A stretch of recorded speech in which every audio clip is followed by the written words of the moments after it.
పరమ తండ్రి, పరమ ప్రభువు, మన రక్షకుడు అయిన యేసుక్రీస్తు నామమున అందరికీ వందనాలండి.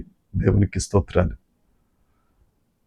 రాత్రి సమయమందు మంచి నిద్రను మనకు అనుగ్రహించి ఎందరికో లేని ఈ నూతన దినమును దేవుడు మనకు అనుగ్రహించినందుకు ఆ సర్వకృపానిధి అయిన దేవునికే సమస్త మహిమ, ఘనత, ప్రభావములు చెల్లునుగాక.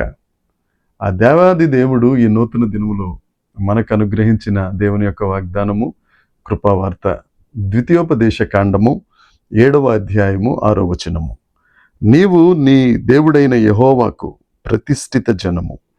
నీ దేవుడైన యెహోవా భూమి మీదనున్న సమస్త జనముల కంటే నిన్ను ఎక్కువగా ఎంచి నిన్ను తనకు స్వకీయ జనముగా ఏర్పాటు చేసుకొనెను. దేవునికి స్తోత్రం కలుగునుగాక, దేవునికి మహిమ కలుగునుగాక. ప్రభువునందు ప్రియమైన వారలారా, మనం దేవునికి ప్రతిష్ఠిత జనం.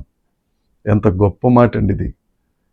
ఎన్నికలేని నిన్ను నన్ను, మట్టైన నిన్ను నన్ను ఆ సర్వలోకనాథుడు, ఆ సర్వకృపానిధి తనకు ప్రతిష్ఠిత జనముగా చేసుకుని సమస్త జనుల కంటే మనల్ని ఎక్కువగా ఎంచి, దేవునికి స్తోత్రం కలుగునుగాక. పాత నిబంధన కాలంలో దేవుని యొక్క దృష్టి అంతా ఇజ్రాయేలు ప్రజల మీదే ఉండేది.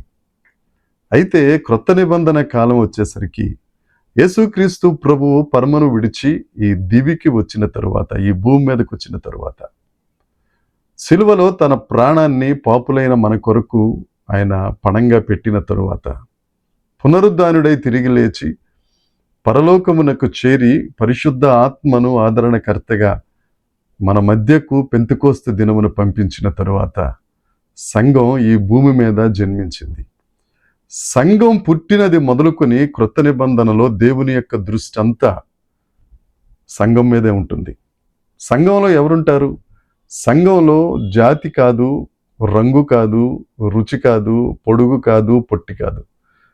ప్రపంచంలో ఉన్న ప్రతి ఒక్కరు ఎవరైతే యేసు రక్తం చేత కడుగబడతారో, ఎవరైతే యేసుక్రీస్తు మీద విశ్వసిస్తారో, ఎవరైతే యేసుక్రీస్తుని తన సొంత దేవునిగా నమ్ముతారో వారందరి మీద దేవుని యొక్క కనుదృష్టి ఉంటుంది. అందుకే పేతురు గారు తన పత్రికలో రాస్తూ 1 పేతురు పత్రిక 2వ అధ్యాయము 9వ వచనంలో, చీకటి నుండి ఆశ్చర్యకరమైన వెలుగులోనికి. ఒకప్పుడు మనం చీకటి, ఒకప్పుడు మనం పాపులం. ఆశ్చర్యకరమైన వెలుగులోనికి, నువ్వు చూడలేని, నువ్వు ఊహించలేని దేదీప్యమైన వెలుగు జీవితంలోనికి దేవుడు నిన్ను నడిపించి పనికిరాని నిన్ను రాజులుగా, యాజకులుగా చేసి, అంతేకాదు ఏర్పాటు చేయబడిన జనాంగంగా దేవుడు నిన్ను ఏర్పాటు చేసుకున్నాడు. నా సహోదరుడా, సహోదరి, నువ్వు ఆయనకు ప్రతిష్ఠిత జనం, ఆయన స్వకీయ జనం, ఆయనకి ఇష్టమైన ప్రజలుగా మనల్ని చేసుకున్నారు. ఎక్కడెక్కడ నుండో, భూమి కొనల నుండి మనల్ని ఏర్పాటు చేసుకున్నారని లేఖనం యెషయా గ్రంథంలో తెలియచేస్తుంది. ఎందుకు ఆయన మనల్ని స్వకీయ జనంగా ఏర్పాటు చేసుకున్నారు అని అంటే, ఆయన దృష్టికి మనం ప్రత్యేకం, స్పెషల్. ఈ లోకంలో వేరుపరచబడిన వారిగా, ఈ వక్రజనము మధ్యన జ్యోతులుగా మనం కనపడాలని, ఆయన మనకు అనుగ్రహించిన రక్షణ అనేకులకు విస్తరింప చెయ్యాలి అని, మనల్ని ఆశీర్వదించి ఆయన సంతోషించాలి, ఆయన మహిమ పొందాలని ఆ గొప్ప దేవుని యొక్క ఆకాంక్ష. ఆయన దృష్టికి మనం ప్రతిష్ఠిత జనం, ప్రత్యేకింపబడిన వారం, స్పెషల్. స్పెషల్ అంటే హీబ్రూ భాషలో సెగ్యూల్. సెగ్యూల్ అంటే ఆభరణము, విలువైన ఆభరణం. ఆ విలువైన ఆభరణంగా ఆయన నిన్ను నన్ను చేసుకున్నాడు. మనమేమో అది లేదు, ఇది లేదు, ఆ ఆశీర్వాదం లేదు, లేకపోతే ఈ దీవెన లేదు, వాళ్ళకి అది ఉంది, మనకి ఇది ఉంది, వాళ్ళకి అన్నీ సమృద్ధిగా ఉన్నాయి, మనకు అన్నీ కొరతలే ఉన్నాయి. ఎవరి పని వారికి ఈ లోకంలో ఇష్టం ఉండదండి. ఎదుటివారి పని, అందుకే తెలుగులో కూడా సామెత ఉంటుంది, పొరుగింటి ఆ కూర ఏదో చాలా రుచిగా ఉంటుందట. ఎదుటి వాళ్ళని చూసి చాలా బాగున్నారు అనుకుంటాం. నా ప్రియ సహోదరి, సహోదరుడా, నీవు దేవుని దృష్టికి ప్రశస్తమైన వ్యక్తివి.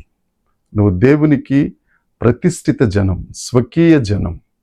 సమస్త జనుల కంటే నిన్ను ఆయన ఎక్కువగా ఎంచి ఆయన నిన్ను తన జనంగా చేసుకున్నాడు. ఆయన సాక్షిగా ఉంటావని. నువ్వు ఆత్మలో వర్ధిల్లాలి అన్ని విషయాలలో వర్ధిల్లాలి అని ఆ దేవుని యొక్క ఆకాంక్ష. నువ్వేమో నీకు లేని దానిని చూసి దిగులు పడి భయపడి ఆ అపవాదికి ఆయుధంగా మారిపోతున్నావు. ఒక్కసారి కళ్ళు తెరువు. దేవుడు నీతోనే మాట్లాడుతున్నాడు. నువ్వు ఆయనకు ప్రతిష్ఠిత జనం, ఆయన ఒక ప్రత్యేకమైన విలువైన ఆభరణానివి నువ్వు. ఆ విషయం గుర్తు చేసుకో. నిన్ను ఆశీర్వదించడానికి దినమెల్లా చేతులు చాచి నీ వైపే ఆశగా చూస్తున్న దేవుడు. ఆ దేవుని దగ్గరికి రా. ఆ దేవునికి ప్రతిష్ఠిత జనముగా మారు. అనేక జనముల కంటే ఆయన నిన్ను ఎక్కువగా ఎంచారు అని అంటే ఎక్కువగా ఆశీర్వదిద్దామనే కదా, నీ సరిహద్దులు విశాలపరుద్దామనే కదా. ఎందుకు ఆశీర్వాదాన్ని కాలదనుకుంటావు? దేవుడు నీతోనే మాట్లాడుతున్నారు. నిన్ను తన జనాంగంగా ఎన్నుకున్న దేవుని దగ్గరికి రా, ఆశీర్వదించబడు, అనేకులకు ఆశీర్వాదకరంగా ఉండు, దేవుని నామమును ఉన్నతం చేయి. ఈ వక్ర జనము మధ్యన దేవుని వాక్యాన్ని పట్టుకుని జ్యోతిగా నిలబడి, నా దేవుడే యేసుక్రీస్తు ప్రభువని, ఆయన రక్షకుడని, ఆయన ఒక్కడే పరలోకానికి మార్గమని, సత్యమని, జీవమని, ఆయన తప్ప వేరొక దేవుడు లేడని భూజనులందరికీ వినపడినట్లు గొంతెత్తి ఆయన నామమును స్తుతించు. నీ కొరకు ప్రాణమే పెట్టేశాడు ఆయన. నీకు ఇంకేం కావాలన్నా ఇవ్వడానికి సిద్ధంగా ఉన్నాడు. రా, దేవుని దగ్గరికి రా, దేవుణ్ణి హత్తుకో, ఆ దేవుడు నిన్ను ఎత్తుకొనును గాక. దేవుడి మాటలు దీవించును గాక. ప్రార్థన చేసుకుందాం. పరలోకమందున్న మా తండ్రి పరిశుద్ధుడా, కృపగలిగిన దేవుడా, నీవు పరమ ప్రభుడవు, పరమ తండ్రివి నాయన, నీకు స్తోత్రం.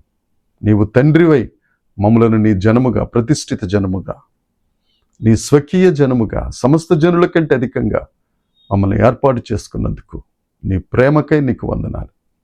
ఎంతమంది అయితే ఏమీ లేదని బాధపడుతున్నారు ప్రభువా, వారందరితో నేను ఈ దినాన్ని మాట్లాడి వారిని ధైర్యపరిచి బలపరిచి నాయన నీ బండ మీద వారిని నిలబెట్టి స్థిరపరచుమని, దీవించుమని, ఆశీర్వదించుమని, వారి సరిహద్దులు విశాలపరచుమని నజరేయుడైన యేసుక్రీస్తు నామమున ప్రార్థించి అడిగి వేడుకొనుచున్నాము తండ్రి. ఆమెన్. దేవుని కృప మనందరికీ తోడై ఉండును గాక. Amen, amen, amen.